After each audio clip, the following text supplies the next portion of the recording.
differently than what San Francisco did back in the day when they got Deion Sanders from the Cowboys. They brought him out there to win, and that's what they ended up doing. Or if the Cowboys got Deion from San Francisco, one or two, I can't remember. But Deion, he won a Super Bowl in San Francisco. He won a Super Bowl with the Cowboys as well, and he was a difference maker. Yeah, he was a difference maker. You didn't have to worry about whoever he was guarding.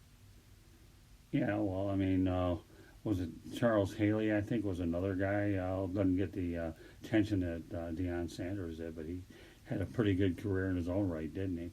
Lewis has a question. No, not a question, but I think Haley won 5. I think him and Brady are the only 2 players to win 5 Super Bowls. Right. If that's correct. I don't know. I know he won quite a few of them for sure. So good point though. But you guys that have 4 or 5 Super Bowls are winners anyways, and they make good solid contributions. They really do. Another guy that actually stands out to me too, Mel, is Ken Norton Jr. was a pretty good wherever he went. He had a lot of wins. But you're right. Deion Sanders, for what little I could care about his personality, he had that athletic ability that was so freakish that he could win both not only special teams but as well as on defense. So there's a reason why he's in the Hall of Fame for those reasons. So I'm with you all the way. But Jalen Ramsey, though. Ken Norton Jr. was a single-wing quarterback in high school. I did not know that. We both came into UCLA at the same time. And he was supposed to play running back at UCLA. He never got a chance to stand in the 2-point. He was about to transfer. It was neat having him there because I got to meet his dad. So that was neat. Are you still in touch with Norton these days? I haven't talked to him in a little bit. I haven't talked to him in a little while. But, every now and then we do get a hold of one another. You ever heard of Chris Roberts? Chris Roberts. The name sounds familiar. Sure he is. He's a UCLA guy. He used to do basketball, did football and baseball. Iconic out in L.A. Okay. All right. Yeah, I know the name sounds familiar. He's a good friend of mine. He's coming on the show. I barely remember what I had for breakfast this morning, so you're really testing me. Oh, I am. Okay. But you remember that workout well. Just so you know, Chris Roberts is one of my very dear friend of mine. He's with the Southern California Sports Broadcasters president, and he's going to be on the show on Tuesday. How do you like that? Oh, fantastic. Yeah, he's a very good friend of mine. I'm actually looking forward to going out to L.A. myself in January. They're having an event over at some country club out in, I'm trying to remember, Burbank, for the Hall of Fame that they always have for that. It'll be a neat. I'll actually be forced to wear a sport jacket for this one, and it pains me because I was going to pack light going across the country, but Chris said, yeah, might be a good idea to do it. I promise it'll be worth your while if you wear a sport jacket. So, no, he's another UCLA guy. You know that, man. Come on. Yeah, good deal. Yeah, absolutely. We love those Bruins. Oh, I know. I tell you, I like to go ahead and bring UCLA people out there. And hey, you're on there. Chris is we're pretty good friends. Lewis. Maybe you can bring Garrett Cole out there with you in December. UCLA alum. Bring him and Trevor Bauer. I don't know. We'll see. TBD on that one. I know. Yeah. One thing you got to get used to with Lewis, Mel. I know you're doing it well. This guy's the biggest baseball statistical guy. But I will tell you one thing about Lewis. Ever since he became my new co-host, he's starting to acclimate much better here with these other sports. So he's come a long way. Even now, what is this here? 5th show? Yeah, show number 5 and week number 3. This is his 5th show. What do you think of him so far, Mel? I like him. Lewis, who's gonna win tonight? The Yankees or Houston? Houston's up 3-1 with 2nd and 3rd and 1 out. So I mean, the winds are the weather's in favor of Houston, considering how the Yankees use their bullpen. But I won't bore you with baseball talk. Who's pitching? Greinke's pitching and Tanaka's pitching, and we know Tanaka's been good. Pitchers with at least 30 postseason innings, I believe he ranks like 6 all time in lowest ERA. But no, yeah, he gave up a 3-run homer to Springer in the top of the 3rd, and he's only gotten 1 out. He's thrown like 35 pitches this inning, so it's been rough. But I mean, the weather's going to affect New York, given that Boone uses his bullpen in a very unique way. He didn't have a reliever throw a game 3 consecutive days this year, so we'll be interested to see. So, all right, let's talk about tonight's game, other than the one you just talked about, the baseball game. You're probably watching it, Kansas City against the Denver Broncos. What are you seeing over there, Mal? Yeah, Mahomes got hurt. I saw that.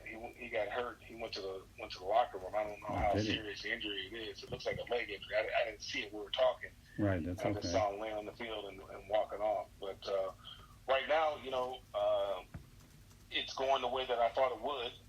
Kansas City is taking control of the game. They've come out and tried to run the football a little bit, which is something I think they needed to get back to, because I think the running game just opens up the passing game and keeps the defense off balance as well. Right. Denver, they were trying to run the football, but they're getting after Brock Osweiler. They just had a sack, fumble, and score. So, I mean, not Brock Osweiler. I'm sorry. Joe Flacco. Oh, I got you. Oh, I got you thinking about Brock Osweiler. Once upon a time he played there. I got you covered, Mel. Don't worry about it. Right, the six Chiefs. They're getting after Flacco right now. They just sacked him. He fumbled the ball, and it scooped it and scored. So Denver's having a tough time. I know they won the last two games. Kansas City's dropped them 2 games. I think Denver's catching Kansas City at a bad time right now. They're hungry for a win. Kansas City come out and won the first 4 games. They dropped the last 2. They not only need a win, but they want to win.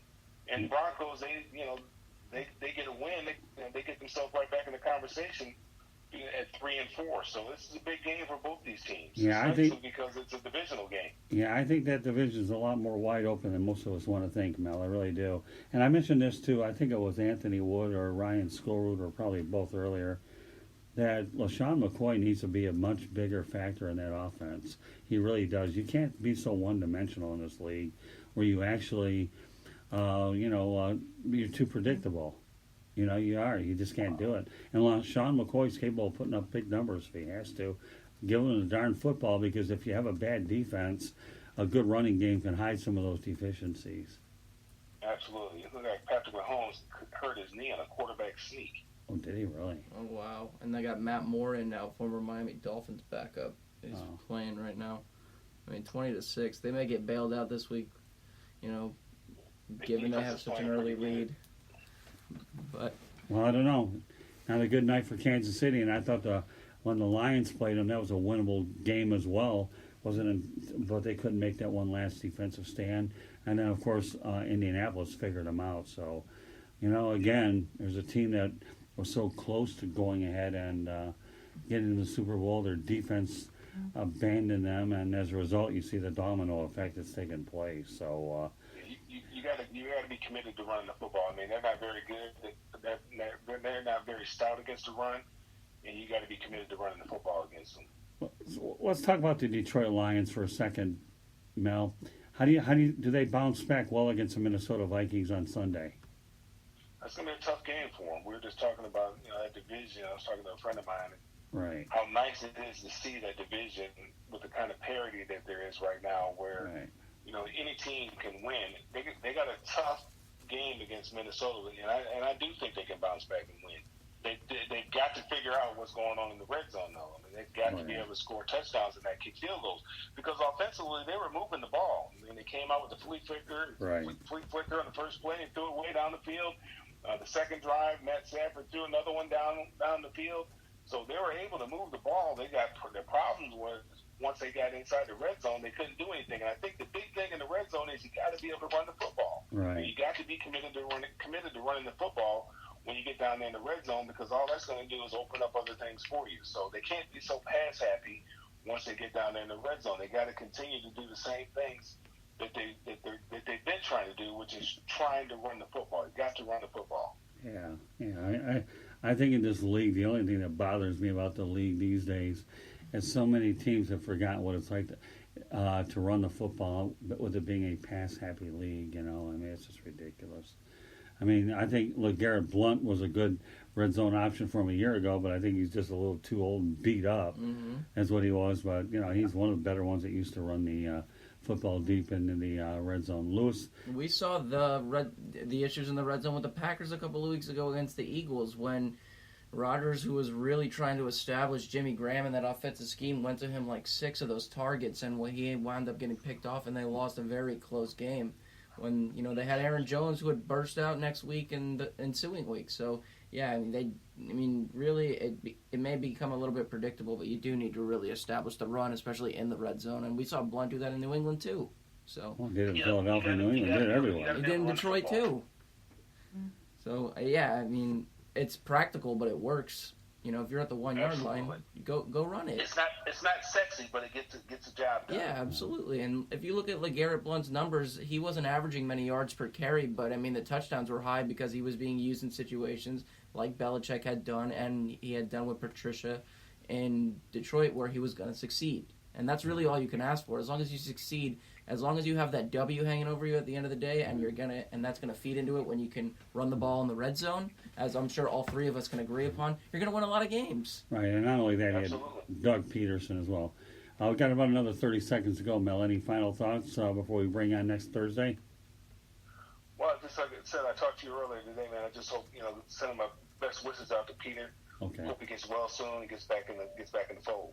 Yeah, I hope so too. Obviously he's got a long road, but our thoughts and prayers over to the Peter Ween family, for sure. Peter's a really super nice guy, and I know right now his family hasn't provided me any new updates, but our thoughts indeed go out to Peter Ween, my original partner here on the Sports Exchange. So thanks for bringing that up, Mel. We appreciate that. But meanwhile, you and I will be in touch about next Thursday's program, and maybe I might grill you with it a little college football next Thursday. I'm thinking about it, so I have to find out because I know the college football playoffs will be coming up soon, and I'm sure a lot of people want to know what's going on there. So do a little bit of watch some college football over the weekend. You never know.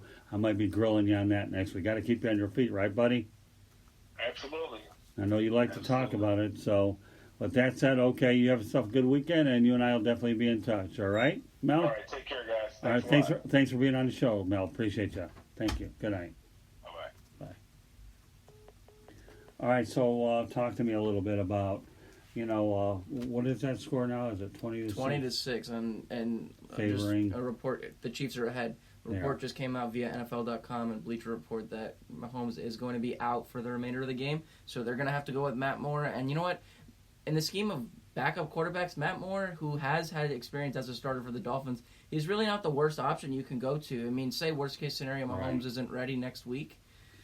I think they'll be okay. Again, the defense just has to improve, and so far it has. I mean, they've only allowed 6 points, and we're near the half. But, Matt Moore's a solid option. We don't know what's going to happen with Mahomes. We'll learn more as, the week progresses and we move into week 7 or week 8. But, I guess we're just going to have to ride Matt Moore right now, right? Yeah, but there's nothing wrong with it. There's some guys, Lewis, that are okay for a short spurt type of thing. Hey, listen, even Ryan Fitzpatrick is one of those two as well. But when you get a guy who's a journeyman that you're expected to play a lot of games, then ultimately the deficiencies come out over the course of time because, again, more and more teams are scouting and game planning. It's hard for teams to really scout and game plan, for the backup. You certainly have to have a plan in place. Don't get me wrong, okay? Absolutely. No, I disagree. I agree with you 100%. A lot of the times, the scouting report is really mainly stemmed on this starter. And what works to Moore's works against Moore here is the fact that he's been in the league nearly a decade, so they do have somewhat of a book on him. Although Mahomes' presence is just so there that they're not really going to pay too much attention to it. But they have a book on Moore, but again, he's really not the worst option you can go with. Again, look at Tampa Bay; they have a backup who's never played a snap in the league, and he's been in the league 7 seasons now. Right. So again, you have way many worse options than somebody like Matt Moore. I think they'll be just fine. They're not going to put up the offensive numbers maybe that they would with Mahomes, given his abilities to do it on both sides, running and throwing. But again, they'll be fine. I think they'll be okay. Right, but I think you just mentioned something very interesting, and that's they'll be fine, but this is when they need to rediscover that running game. They really do. Oh, yeah. I mean, LaShawn McCoy's been a decent find for them, and so far tonight, 5 carries for 29 yards. They kind of need Damian Williams and Darrell Williams to step up a little bit too, but yeah, I mean, if they're going to have any success, it's going to come on the side of the defense, who really has struggled the past couple of weeks. And, the offensive line's going to have to protect Matt Moore and Mahomes if he's healthy next week. Yeah, there's no question about that. I mean, the thing that they have going for them, though, it is a Thursday night game. They got 10 days to get it figured out. They really, really do. And, again, I hope that for Mahomes' sake, the injury isn't serious. I think it was all, it is what it is. So, all right, with that said, want to welcome Tom Shanahan to the program. And Tom, we've been talking Hey, football. How are you? We've been talking football all day, but